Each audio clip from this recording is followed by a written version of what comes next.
السلام علیکم ورحمۃ اللہ وبرکاتہ۔ نحمدہ ونصلی علی رسولہ الکریم، اما بعد۔ 11واں پارہ شروع ہو چکا تھا ہمارا۔ 11ویں پارے کے پہلے 2 رکوعوں میں اللہ پاک نے انہی لوگوں کا ذکر فرمایا ہے جو غزوہ تبوک میں پیچھے رہ گئے تھے۔ اس میں کچھ دیہات کے لوگ تھے۔ دیہات کے 2 طرح کے لوگ تھے۔ ایک تو یعنی پرلے درجے کے پکے منافق، اور جن کے بارے میں اللہ پاک نے فرمایا کہ اگر آپ ان سے راضی ہو بھی جائیں اللہ ان سے راضی نہیں ہوں گے، اور یہ علم سے دور تھے۔ تو اور دوسرا دیہات کے وہ لوگ تھے جو مخلص تھے اور جو آپ صلی اللہ علیہ وسلم کی حکم پر اور آپ کے ارشاد پر جو ہے نکل پڑے۔ ان کی تعریف کی۔ اگلی آیات میں آپ صلی اللہ علیہ وسلم جب تبوک سے واپس تشریف لائے تو 10 لوگ تھے جو مخلص صحابی تھے، پکے صحابی تھے اور پیچھے رہ گئے تھے۔ ان میں سے 7 وہ تھے جنہوں نے جیسے ہی سنا کہ آپ صلی اللہ علیہ وسلم تشریف لائے ہیں، لے آئے، تو انہوں نے اپنے آپ کو مسجد کے ستونوں کے ساتھ باندھ دیا سزا کے طور پر۔ یعنی انہیں احساس ہوا، ندامت ہوئی غلطی کا، تو انہوں نے اپنے آپ کو مسجد کے ستونوں کے ساتھ باندھ دیا۔ تو آپ صلی اللہ علیہ وسلم نے بھی کچھ نہیں فرمایا کہ ٹھیک ہے، انہوں نے اگر اپنی سزا خود تجویز کر لی ہے ٹھیک ہے۔ اللہ پاک نے ان کی توبہ جلد ہی قبول فرما لی۔ چند دنوں کے بعد آپ صلی اللہ علیہ وسلم کو حکم دیا گیا کہ وہ لوگ جن کے اعمال ملے جلے ہیں، یعنی انہوں نے نیک اعمال بھی کیے ہیں اور یہ غلطی بھی کی ہے کہ جن جہاد سے رک گئے، اللہ تعالیٰ نے ان کی توبہ کو قبول کر لیا تو ان کو کھول دیا گیا۔ جب ان کو کھولا گیا تو انہوں نے آپ صلی اللہ علیہ وسلم سے درخواست کی کہ ہم پورا کا پورا مال اللہ کے راستے میں صدقہ کرنا چاہتے ہیں، کہ یہ مال ہی ظاہراً فتنہ بنا ہے۔ تو آپ صلی اللہ علیہ وسلم نے منع فرمایا کہ نہیں۔ پھر کہا کہ ہم آدھا، آپ نے فرمایا نہیں۔ پھر کہا کہ تہائی، آپ نے فرمایا ٹھیک ہے۔ تو اللہ پاک نے حکم دے دیا خذ من اموالہم صدقۃ تطہرہم وتزکیہم بہا وصلی علیہم ان صلاتک سکن لہم واللہ سمیع علیم، کہ آپ ان سے مال لے لیں اور ان کو پاک کر دیں اور ان کے لیے اللہ کی بارگاہ میں دعا کر دیں۔ اگلی آیات میں ایک شخص تھا، اس کا نام تھا ابو عامر۔ یہ نصرانی ہو گیا تھا، عیسائی۔ آپ صلی اللہ علیہ وسلم جب ہجرت کر کے مدینہ منورہ تشریف لائے تو یہ آپ صلی اللہ علیہ وسلم سے ملا اور خاصی بحث مباحثہ کی آپ سے۔ آپ صلی اللہ علیہ وسلم نے انہیں بہت سمجھانے کی کوشش کی لیکن یہ نہیں سمجھا، بلکہ یوں بد دعا کی کہ جو ہم میں غلط ہو وہ رشتہ داروں سے دور جا کر کے مرے۔ یہ اس نے ایک بد دعا کی۔ اور آپ صلی اللہ علیہ وسلم کے خلاف مستقل جنگ حنین تک، یعنی بالکل جنگ حنین جو آخری، اس جنگ تک جو ہے یہ مستقل حضور صلی اللہ علیہ وسلم کی مخالفت کرتا رہا۔ اور اللہ کا کرنا اس کا بیٹا پکا صحابی حضرت حنظلہ رضی اللہ تعالیٰ عنہ جو غسیل الملائکہ جنہیں شہادت کے بعد فرشتوں نے غسل دیا ہے، بیٹا پکا صحابی اور باپ یہ۔ تو جب یہ دیکھا اس نے کہ قبیلہ حوازن جو ہیں وہ بھی شکست کھا گئے ہیں، تو پھر اس کا حوصلہ پست ہو گیا، پھر یہ بھاگ گیا اور بھاگ کر کے شام چلا گیا، وہاں کے عیسائیوں کے ساتھ جا کر کے مل گیا، لیکن حرکتیں پھر بھی نہ رکی۔ پھر جو یہاں منافق تھے وہاں جا کر کے یہ ہرقلہ جو عیسائیوں کا بادشاہ تھا اس کو تیار کرتا رہا کہ آپ مدینہ پر حملہ کرو، اور ادھر اس نے جو مدینہ میں منافقین تھے ان سے خط و کتابت شروع کی اور ان سے کہا کہ اندرون خانہ ہماری ایک تیاری ہونی چاہیے، تو جب باہر سے اٹیک ہو تو اندر سے بھی کچھ لوگ اس کے ساتھ ہونے چاہیے۔ اور اس نے کہا کہ اس کی ترتیب یہ ہے کہ آپ جو ہے یہاں ایک مسجد بناؤ اور اس مسجد میں اللہ کے نبی سے ایک نماز پڑھاؤ، اور اس میں جو ہمارے ہم خیال لوگ ہوں وہ جمع ہوں، اور اس میں ساری مشاورت ہو، میٹنگیں ہوں، اور اسی سے ہم اپنے لوگوں کی تشکیل کریں۔ جب ہم باہر سے اٹیک کریں تو یہاں سے لوگ جو ہے وہ ہمارا ساتھ دیں۔ تو ان لوگوں نے منافقین نے کہا کہ ٹھیک ہے۔ تو یہاں کے 14 یا 13-14 منافقین جو ہے اس کے ساتھ جو اندرون خانہ ملے ہوئے تھے، یہ حضور صلی اللہ علیہ وسلم کے پاس گئے ان دنوں جن دنوں آپ صلی اللہ علیہ وسلم تبوک کے لیے تیاری کر رہے تھے۔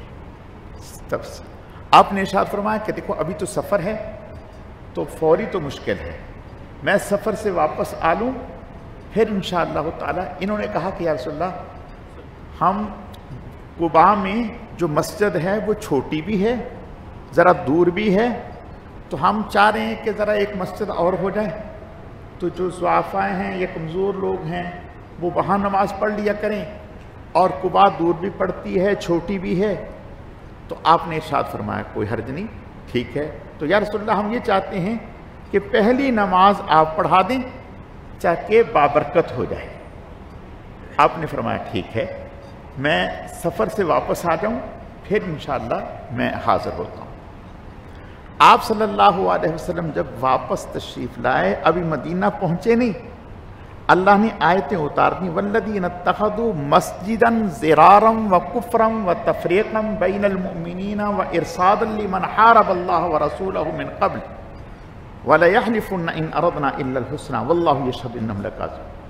اللہ نے آیتیں اتار دی کہ یہ جو مسجد ہے یہ مسجد نہیں، یہ تو ایمان والوں کو تکلیف پہنچانے کا ایک جگہ ہے اور کافروں کو سپورٹ کرنے کے لیے ہے، تو لہذا یہ مسجد نہیں ہے۔ آپ صلی اللہ علیہ وسلم پر جب یہ آیتیں اتری، آپ صلی اللہ علیہ وسلم نے چند ایک صحابہ کرام جن میں حضرت وحشی بھی تھے ان کی تشکیل فرمائی، فرمایا جاؤ اور جا کر کے گرا دو، اس کو بالکل برابر کر دو اور آگ لگا دو۔ اور آپ صلی اللہ علیہ وسلم نے یہ آئے اور آ کر کے انہوں نے گرا دیا۔ اس سے ان کی یہ خباثت اور منافقین کی یہ کھل گئی اور پتہ چل گیا، اللہ پاک نے بتا دیا۔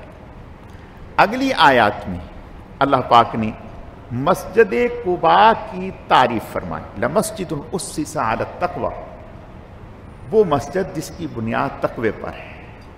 آپ صلی اللہ علیہ وسلم نے اس کی بنیاد رکھی۔ بعض نے فرمایا کہ اس سے مسجد نبوی مراد ہے، اور اس میں ان لوگوں کی تعریف کی گئی، واللہ یحب المطہرین۔ آپ نے صحابہ سے وہاں سے پوچھا کہ بھئی اللہ پاک نے آپ کی طہارت کی تعریف کی ہے، تو کہنے لگے یا رسول اللہ صلی اللہ علیہ وسلم، ہم استنجے میں دو چیزوں کو جمع کرتے ہیں، ڈھیلا بھی کرتے ہیں اور پھر پانی بھی استعمال کرتے ہیں۔ آپ نے فرمایا اسی وجہ سے اللہ پاک نے تمہاری تعریف کی۔ اگلی آیات ان اللہ اشتری من المؤمنین انفسهم واموالهم بان لهم الجنہ، سن 11 نبوی میں یعنی نبوت کے 11ویں سال آپ صلی اللہ علیہ وسلم کے پاس حج کے ایام میں مینا میں مدینہ سے 6 لوگ آئے اور عقبہ گھاٹی پر مینا میں ایک پہاڑ کا حصہ ہے، وہاں آپ صلی اللہ علیہ وسلم سے انہوں نے پوشیدہ بیعت کی، آپ پر ایمان لے آئے اور چلے گئے۔ پھر 12ویں سال یہ لوگ 12 لوگ آئے، 6 یہ اور باقی 6 یا 5 اور انہوں نے آ کر کے بیعت کی۔ پھر انہوں نے آپ صلی اللہ علیہ وسلم سے درخواست کی کہ یا رسول اللہ صلی اللہ علیہ وسلم آپ ہماری تعلیم کے لیے کوئی ہمیں ساتھی دیں۔ آپ صلی اللہ علیہ وسلم نے حضرت مصعب بن عمیر رضی اللہ تعالیٰ عنہ ان کو ان کے ساتھ کر دیا، اور ایک صاحب بھی اور فرمایا کہ تم جا کر کے اہل مدینہ میں اسلام کی تعلیم بھی دو، قرآن کی تعلیم بھی دو۔ یہ گئے۔ پھر اگلے سال سن 13 ہجری میں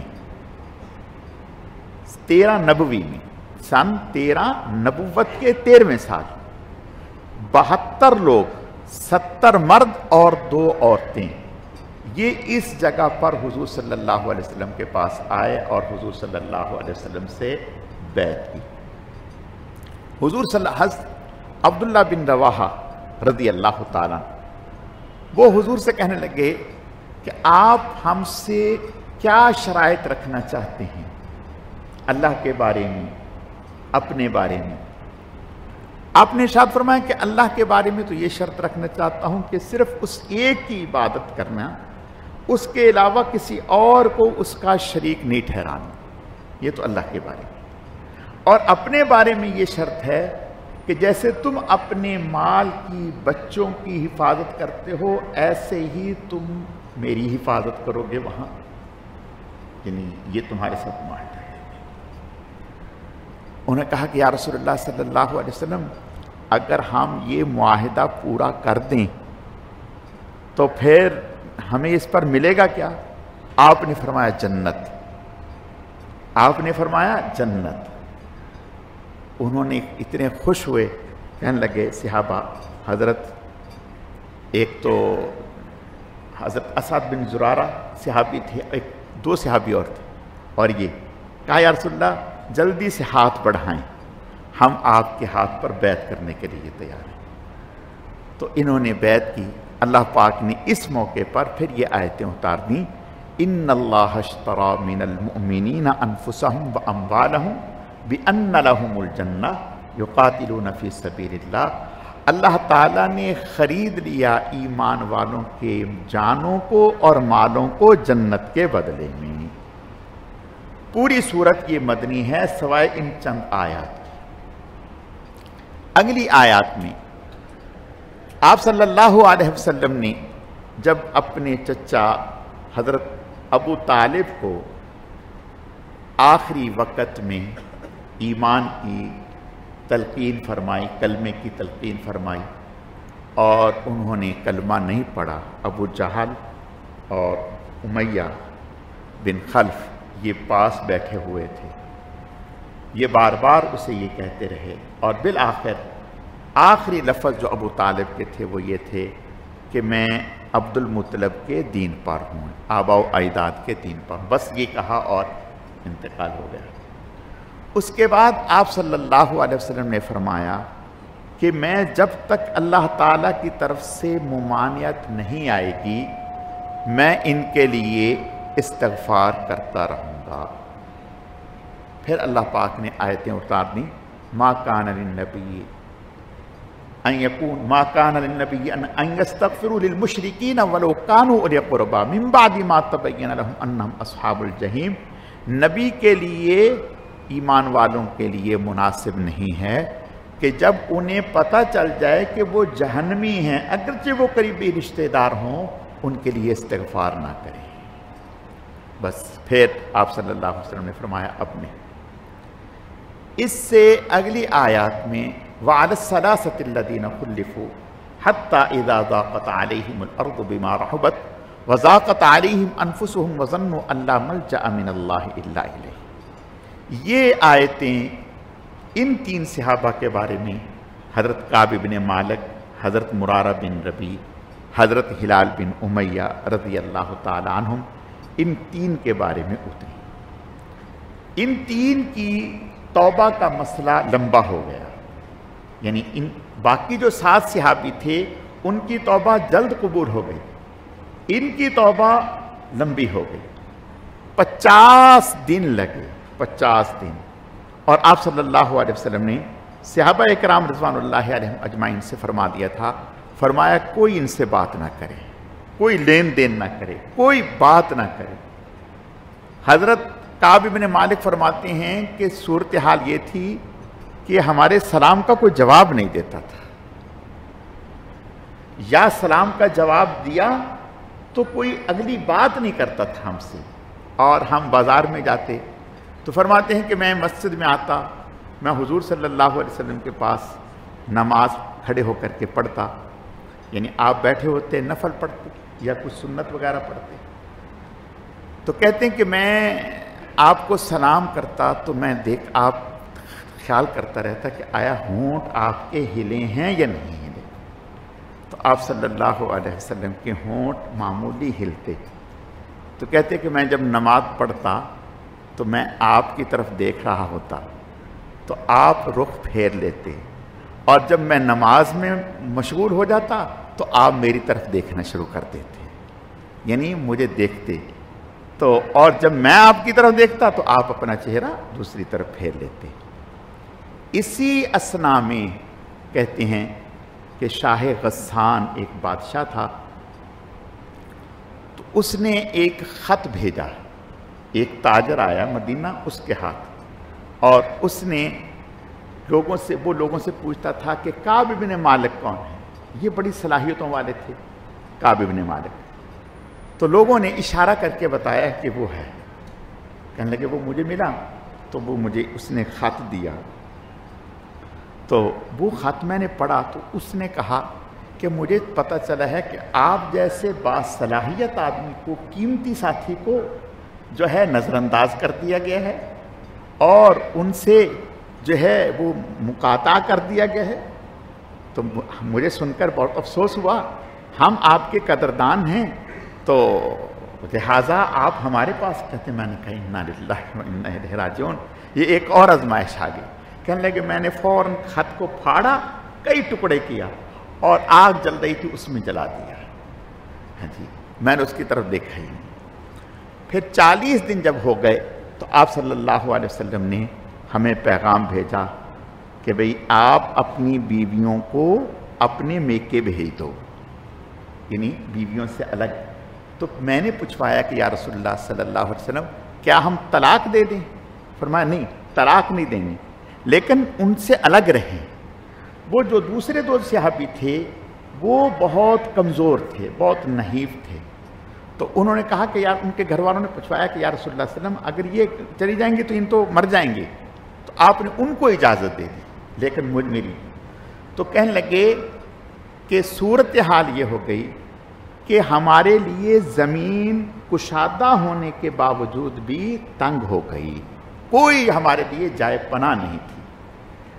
کہنے لگے 50ویں رات گزر کر صبح کا ٹائم تھا تو ایک آواز آئی، سلا پہاڑی سے ایک آواز آئی، کعب مبارک ہو، کعب مبارک ہو۔ کہنے لگے جب یہ آواز آئی تو میں سمجھ گیا، کہنے لگے میں خوشی سے رونے لگا اور میں سجدے میں گر گیا۔ تو کہنے لگے کہ بس لوگ تھے، ہجوم تھا کہ ہماری طرف دوڑ رہے تھے، اور یہ جو آواز لگائی 2 صحابی دوڑے، سیدنا صدیق اکبر اور عمر بن خطاب۔ عمر بن خطاب آگے نکل گئے، سیدنا صدیق اکبر رضی اللہ تعالیٰ عنہ نے یہاں بھی پہلا ہی نمبر حاصل کر لیا. وہ آگے نکل گئے, انہوں نے پہاڑی پر چڑھ کے آواز لگا دی. وہ ابھی پہنچے نہیں تھے, آواز پہلے پہنچ گئی اور خوشخبری پہلے سنا دی. تو اس کے بعد کہنے لگے کہ میں نیچے اترا, دعا مانگی, نیچے اترا تو صحابہ اکرام رضوان اللہ علیہم اجمعین کا جم غفیر آ رہا تھا اور ہم مجھے گلے سے لگا رہے تھے. کہنے لگے میں مسجد میں آیا, حضور صلی اللہ علیہ وسلم تشریف فرما, بہت خوش آپ کا چہرہ خوشی سے چمک رہا تھا. تو حضرت طلحہ رضی اللہ تعالیٰ جلدی سے اٹھے اور مجھے گلے سے لگایا. میں آیا تو میں نے حضور سے ملا تو آپ نے ارشاد فرمایا, کعب مبارک ہو, اللہ نے تمہاری توبہ قبول کر لی. تو کہنے لگے, میں نے کہا یا رسول اللہ صلی اللہ علیہ وسلم کیا یعنی ویسے ہی نہیں؟ فرمایا کہ نہیں, قرآن پاک میں اللہ نے تمہارا ذکر کر دیا. اور حضور نے فرمایا, کعب جب سے پیدا ہوئے ہو اس وقت سے آج تک اس سے زیادہ اچھا تمہارے لیے کوئی وقت نہیں ہے کہ جب تک قرآن رہے گا, قرآن تو ہمیشہ ہی رہے گا, ہمیشہ ہی تمہارا تذکرہ ہوتا رہے گا. کہنے لگا میں اتنا خوش, میں رو رہا ہوں. میں نے حضور سے کہا یا رسول اللہ صلی اللہ علیہ وسلم بس میرا دل یہ چاہتا ہے کہ میرا پورا مال آپ قبول کر لیں اور اللہ کے راستے میں میں خوشی سے آپ پورا. آپ نے فرمایا نا بس. کہتے میں نے کہا کہ آدھا مال دینا. آپ نے فرمایا نہیں آدھا. میں نے کہا یا رسول اللہ اچھا پھر تہائی مال قبول کر لیں. تو آپ نے میرا تہائی مال قبول فرما لیا. تو اس کے بعد اللہ پاک نے پھر آیتیں اتار دیں, یا ایھا الذین آمنوا اتقوا اللہ وکونوا مع الصادقین, اے ایمان والو تقوی اختیار کرو اور سچوں کے ساتھ ہو جاؤ. سچوں کے ساتھ ہو جاؤ یعنی حکم دیا کہ جھوٹ بول کر اگر وقتی طور پر آپ نے اپنے آپ کو ڈانٹ سے بچا بھی لیا تو کون سا کمال ہے, اور جھوٹ سے تو اور زیادہ عتاب ہوتا ہے. سچ بولو, اس سچ سے ٹھیک ہے وقتی طور پر تکلیف ہوئی لیکن انعام کتنا بڑا ہو. اللہ تعالیٰ سمجھنے کی, عمل کرنے کی توفیق عطا فرمائے. الحمدللہ رب العالمین والعاقبۃ للمتقین والصلاۃ والسلام علی سید المرسلین. اللہم صلی علی محمد النبی الامی وعلی آلہ واصحابہ وبارک وسلم وسلم. رب اغفر وارحم وانت خیر الراحمین. اے اللہ اپنے کرم سے, اپنی رحمت سے, اپنے فضل سے جو کچھ کہا سنا گیا اپنی بارگاہ میں قبول فرما. کمی کوتاہیوں کو معاف فرما. اعمال میں اخلاص پیدا فرما. اپنی رضا نصیب فرما. ہمیں اپنے نیک اور محبوب بندوں میں شامل فرما. خاتمہ ایمان پر فرما. سبحان ربک رب العزت عما یصفون وسلام علی المرسلین والحمد للہ رب العالمین برحمتک یا ارحم الراحمین.